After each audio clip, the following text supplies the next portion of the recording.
Demeurez en mon amour, comme je demeure en vous. Ainsi tous reconnaîtront que vous êtes mes amis. Demeurez en mon amour, comme je demeure en vous. Ainsi tous reconnaîtront que vous êtes mes amis. Bonjour et bienvenue à cette capsule de réflexion et de questionnement sur l'Évangile du Christ. En ce samedi 10 mai 2025, troisième semaine du temps pascal et la fête de Saint Jean d'Avila, prêtre et docteur de l'Église. Seigneur, acquérions-nous, soit les paroles de vie éternelle. Alléluia, Alléluia. Tes paroles, Seigneur, sont esprit et elles sont vie. Tu as les paroles de la vie éternelle. Alléluia.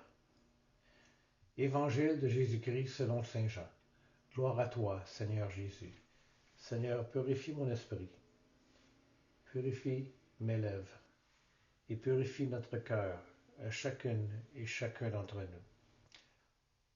En ce temps-là, Jésus avait donné un enseignement dans la synagogue de Capharnaüm. Beaucoup de ses disciples qui avaient entendu déclarèrent « Cette parole est rude, qui peut l'entendre ?» Jésus savait en lui-même que ses disciples récriminaient à son sujet. Il leur dit « Cela vous scandalise? Et quand vous verrez le Fils de l'homme monter là où il était auparavant, c'est l'esprit qui fait vivre, la chair n'est capable de rien. Les paroles que je vous ai dites sont esprit et elles sont vie. Mais il y en a parmi vous qui ne croient pas. » Jésus savait en effet depuis le commencement quels étaient ceux qui ne croyaient pas et qui était celui qui le livrerait. Il ajouta « Voilà pourquoi je vous ai dit que personne ne peut venir à moi si cela ne lui est pas donné par le Père. » À partir de ce moment, beaucoup de ses disciples s'en retournèrent et cessèrent de l'accompagner. Alors Jésus dit aux 12, « Voulez-vous partir vous aussi ?» Simon-Pierre lui répondit, « Seigneur, à qui irions-nous? Tu as les paroles de la vie éternelle.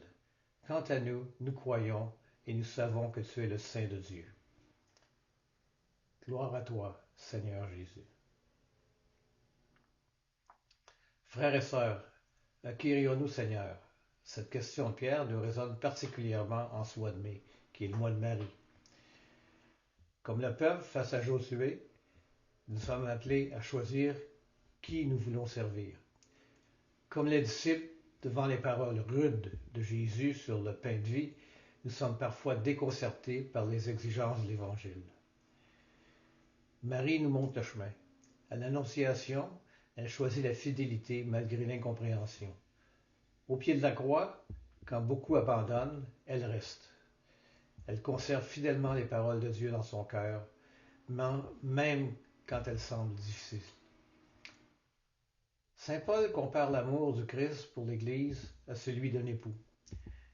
Marie est le premier modèle de cette Église époux qui répond oui à l'alliance divine, un oui qui transforme son existence. Quand nos contemporains abandonnent la foi parce qu'ils semblent trop exigeantes, souvenons-nous de Marie qui a cru sans tout comprendre. Pour cette semaine, je vous invite à méditer.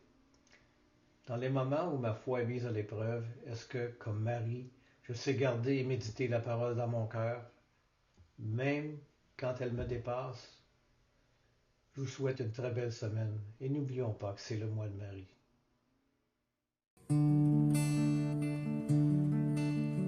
Dieu a semé la parole comme on sème le grain, pour que les blés du royaume lèvent jusqu'à la fin. Dieu a semé la parole comme on sème le grain, pour que les blés du royaume lèvent jusqu'à la fin.